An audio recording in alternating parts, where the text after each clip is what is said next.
బాబాయ్, కరుడాచలం బాబాయ్, బాబాయ్, కరుడాచలం బాబాయ్. ఎవరు? ఏంటమ్మా? ఏంటి ఏమిటి ఏమిటి ఆ చూపు? దెయ్యం పట్టిందల్లాగా అలా చూస్తావేంటి?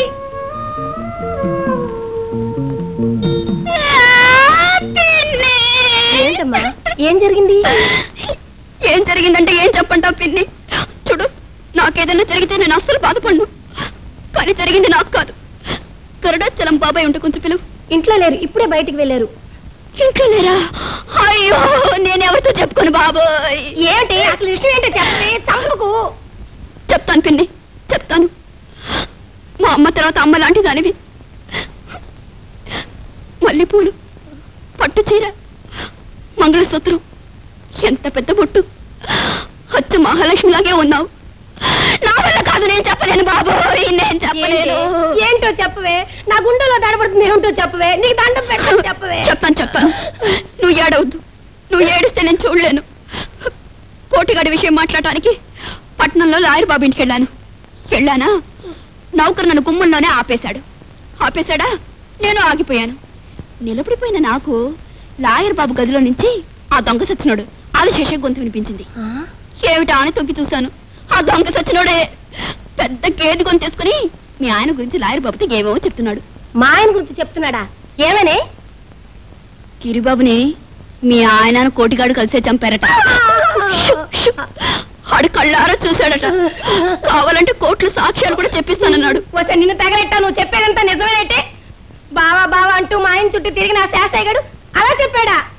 అవును పిన్ని, ఆ శేషయ్య గాడు కోర్టుకు వెళ్తాడు. కోర్టుగాడితో పాటు మీ ఆయనకు ఊరే ఇస్తాడు, అందులో సందేహమే లేదు. ఓర్ బాబోయ్, నేనేం చేయను రోయ్. నువ్వు ఏం చేస్తావో నాకు తెలియదు రోయ్. పిన్ని, ఈ మధ్య ఎక్కడో మీ పెళ్లి ఫోటో చూశాను. ఎంచక్క పార్వతీ పరమేశ్వర్లా ఉన్నారు.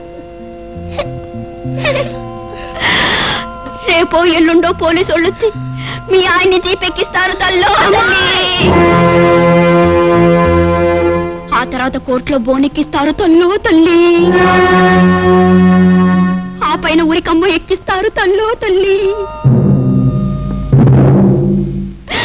ఆ తర్వాత పీనుగని పాడెక్కిస్తారు తల్లో తల్లి.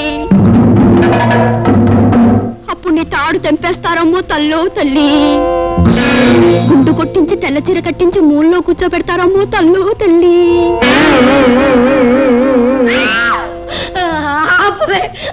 నీకు దండం పెడతాను, ఆపవే. ఆదిశేషయ్య నేను ముండమోపిని చేయాలను భలే సరదా పడిపోతున్నాడు.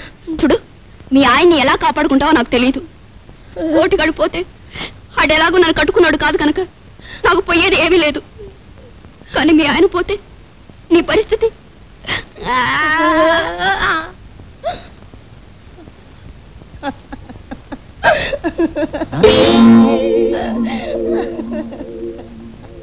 ఏంటి? అరే ఏంటది? నా కడుపు కాలిపోయింది దేవుడో, నా బతుకు బుగ్గైపోయింది దేవుడో. ఇదేంటి? నేను సరదా పడి పువ్వులు తీసుకొస్తే అలా ఎడుతా కూర్చున్నా. పువ్వు బొట్టు పెట్టుకుని యోగం లేదు దేవుడో. గుండు తెల తీరగాది పెట్టింది దేవుడు. నీకేమైనా పిచ్చుకేమైనా కలిసిందంటే ఎందుకు అలా ఏడుస్తావు? మైలు రాయలేదు నన్ను పెట్టుకుని, నన్ను ఎదురుకుండా పెట్టుకుని అలా ఏడుస్తావు. ఏం చెప్పమంటారండి, ఆ గిరిగాన్ని మీరు కోటిగాడు కలిసి చంపేశారట. ఆ శాసయ్య గారు చూశాడట. రేపు కోర్టులో చెప్పి మీకు రేయిస్తాడంట. ఎవరు చెప్పారా నీకు బోడుకోరు? ఎవరు చెప్పారు నీకు బోడుకోరు? పట్టవుల లాయర్తో శాసయ్య మాట్లాడుతుండగా విన్న వాళ్ళందరూ చెప్పారండి. పట్నం అంతా గోస పెట్టేస్తుందట. ఈ శేషుగాడు నా మీద కోర్టులో కోడిలేక కూసి చెప్పి నన్ను ఊరేస్తాడు. ఇదిగో పిచ్చి ముద్ద వెర్రిపడవా, నేను తలుచుకున్నానంటే ఆడు నన్ను ఊరికమ్మానికి ఎక్కించడం కాదే, నేనే వాడిని గబ్బినుండా ఉరికమ్మానికి వెళ్ళాలా అతుక్కున్నట్టు చేస్తానే. రా చెప్తాను.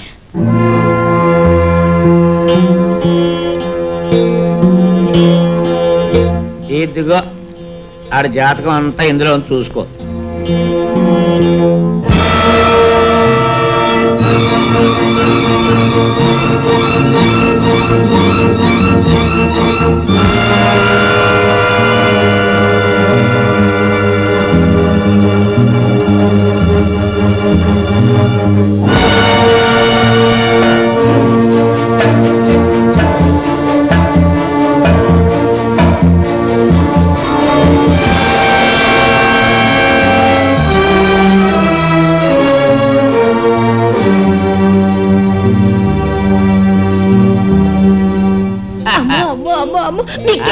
నిలవండి, ఈ ఫోటోలు దాచేయండి, భద్రంగా దాచేయండి.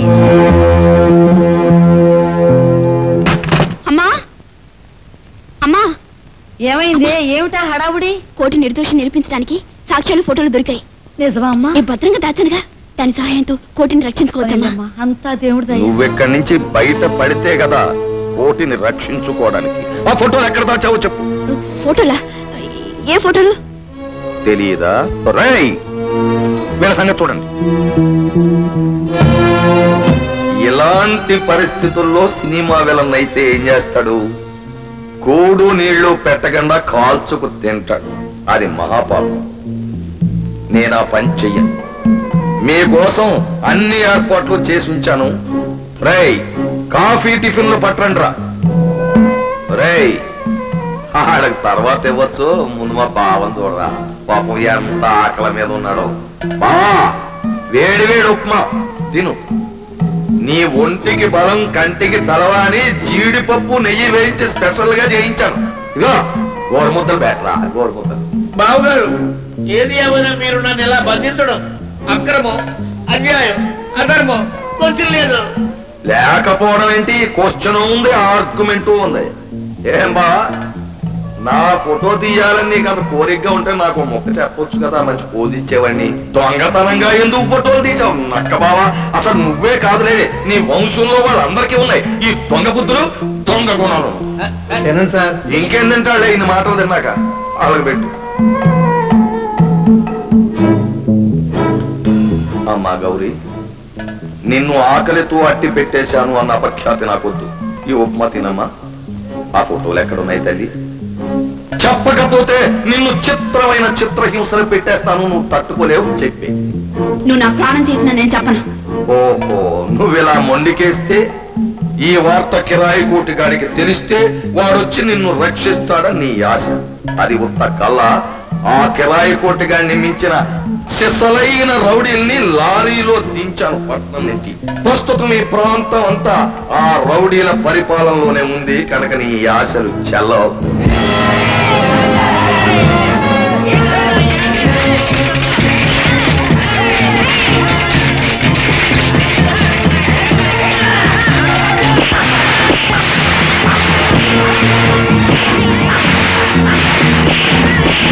ఆ ఫోటోల కోసం ఆ శాసయ్య గడు పార్వతమ్మని, గౌరిని, మా ఆయన్ని పట్టుకెళ్ళిపోయారు బాబు. వాళ్ళు ఏం చేస్తున్నారేమో నాకు భయంగా ఉంది బాబు. నీ దగ్గర పరిగెత్తుకు వచ్చేసాను నాయన. నా పసుపు కుక్కు నువ్వే కాపాడాలి నాయన.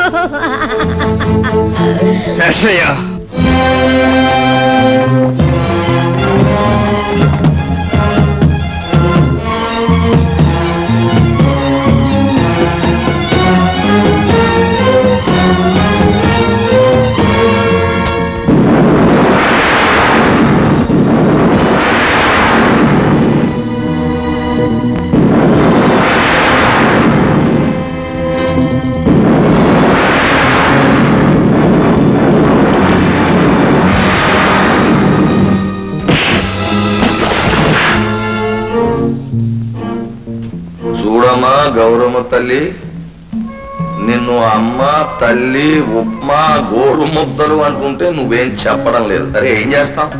ఒరేయ్, మీ సూది వైద్యం ప్రారంభించండి. ఎక్కడ పడితే అక్కడ మీరు గుచ్చితే నేను ఒప్పుకోను. కేవలం వేళ్లల్లో గోళ్ల సందున సుతారంగా గుచ్చాలి. నా లెక్క ప్రకారం అప్పటికి చెప్పేయాలి. చెప్పకపోతే అవే సూదుల్ని నిప్పుల్లో కాల్చి గోళ్లలో గుచ్చండి. ప్రారంభించండి మీ వైద్యం.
గుచ్చితే ఆ బాధకు తట్టుకోలేక చెప్పేస్తావనుకున్నాను.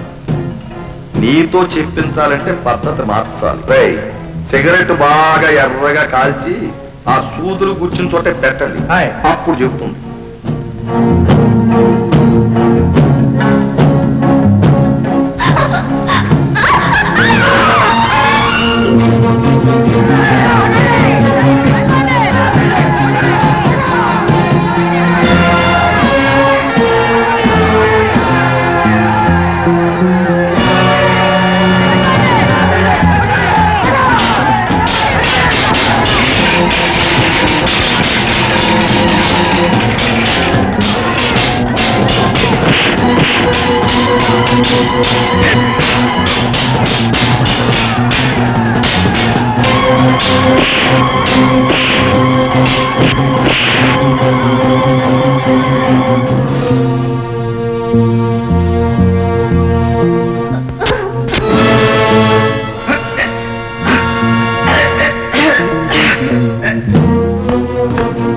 శబాష్ రా కోటిగా, శబాష్. నువ్వు సామాన్యుడు కాదురా, అఖండుడివి. పోలీసు వాళ్ళని కటకటాలని దాటుకొచ్చేసావు, నేనెట్టిన రౌడీ వాళ్ళని నెట్టుకొచ్చేసావు. మరి నేను ఇస్తే చెల్లుద్దో లేదో గాని ఈ సంవత్సరానికి ఉత్తమ రౌడీ టైటిల్ నీకు ఇచ్చేసాను రా. నీ అబ్బా అమాయకుల్ని ఆడవాళ్ళని హింసించడం కాదురా, నీకు ఉత్తమం ఉంటే నాతో చూసుకో. ఎవరిని ఎలా చూసుకోవాలో నాకు బాగా తెలుసు, నువ్వేం చెప్పనక్కర్లేదు. అసలు ముందు మీ వాళ్ళ పరిస్థితి ఎలా ఉందో చూ. అవి మామూలు కట్టెలు కావు, ఒక రోజంతా కిరసనాల్లో నానబెట్టించాను. నువ్వేమన్నా వేషాలు వేసావా, ఒక అగ్గిపుల్ల గీసి అవతల బారేస్తాను, మగ్గున మండి భస్మం అయిపోతారు. తర్వాత పొద్దున్నుంచి దాన్ని నానా బాధలో పెడుతున్న ఆ ఫోటోలు ఎక్కడున్నాయో చెప్పడం లేదు. కనుక నువ్వు జాగ్రత్తగా వెళ్ళి తెలుసుకుని ఆ ఫోటోల్ని తీసుకొచ్చి నా చేతిలో పెట్టేశావనుకో, మీ వాళ్ళందరినీ వదిలిపెట్టేస్తాను. ఏమి అన్నావు, నిన్ను కూడా ఏమి అన్నావు, నీ భవిష్యత్తు పోలీసు వాళ్ళ చేతుల్లో పెట్టేస్తాను. వెళ్ళి చూడు. ఏంట్రా చూపు? రే కోటిగా, నువ్వు మా కిరాయి కోటిగాడివని తెచ్చుకుంటే పరాయి కోటిగాడి అయిపోయి మాకు మా చెడ్డ చిరాకు కల్పించేస్తున్నావురా. నువ్వేమైనా వీరుళ్ళ వెధవ చిక్కాలు వెధవ వేషాలు వేశావు? అందరినీ చంపి నువ్వు తప్పించుకోగలనుకుంటున్నావా? అందులో ఆర్గ్యుమెంట్ ఏముంది? నేను మీ వాళ్ళని చంపడం నువ్వు కళ్ళారా చూసి అది కోర్టులో సాక్ష్యం చెప్పినా నువ్వు నేరస్తుడవు గనక నీ మాట నమ్మను. అని చేత నేను చెప్పినట్టు చెయ్యి. వెళ్ళి ఆ ఫోటోల సంగతి చూడు. వెళ్ళు.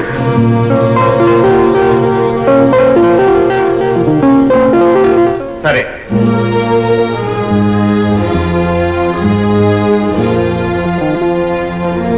చెప్పే గౌరీ, ఆ ఫోటోలు ఎక్కడ దాచావో చెప్పి. దగ్గర చెప్తాను. ఏంటి చెవులో చెప్తావా? చెప్పి. మన ఇంట్లో వంటగది ఉంది కదా, వంటగదిలో బీండబ్బా ఉంది కదా, ఆ బీండబ్బా కింద ఒక పెద్ద గొయ్యి తవ్వాను. గొయ్యే ఆ గొయ్యి తవ్వాను. ఆ గొయ్యి కింద ఒక చిన్న పుస్తకం పెట్టాను. ఆ పుస్తకం ఆ పుస్తకం కింద ఒక చిన్న కవర్ పెట్టాను. ఆ కవర్ లోపల ఫోటోస్ ఉన్నాయి.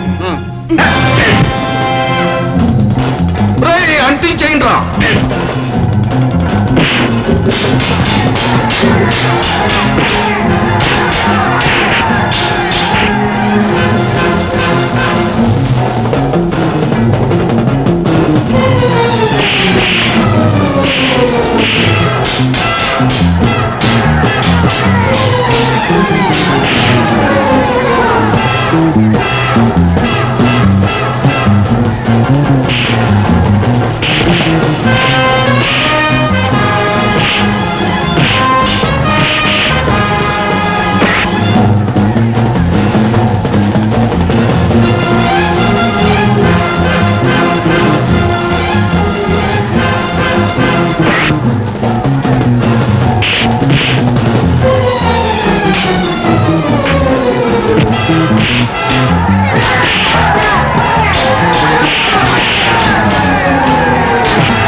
వచ్చారా? వీడు మర్డర్ చేసి జైలుకి వెళ్ళి అక్కడి నుంచి తప్పించుకొచ్చి నా మీద పడ్డాడు. వీడిని బొక్కలు తోసే. ఎవరు మర్డర్ చేశారో నిర్ణయించవలసింది కోర్టు. కమాన్. ఈ కేసులో గిరిహత్యకు సంబంధించిన ముఖ్య వివరాలు, వాటికి ఆధారాలుగా హత్య జరిగిన ప్రదేశంలో హత్య చేసేటప్పుడు రహస్యంగా తీసిన ఫోటోలు ఆఖరి క్షణంలో మాకు చేరినందువల్ల వాటిని పరిశీలించి ముద్దాయి కోటిని నిర్దోషిగా భావించి విడుదల చేయడమైనది. తోటపల్లి ఆదిశేషయ్యే అసలు అంతకుడని కోర్టు వారు నిర్ధారణ చేసి నేరస్తుడైన ఆదిశేషయ్యకు యావజ్జీవ కారాగార శిక్ష విధించడమైనది.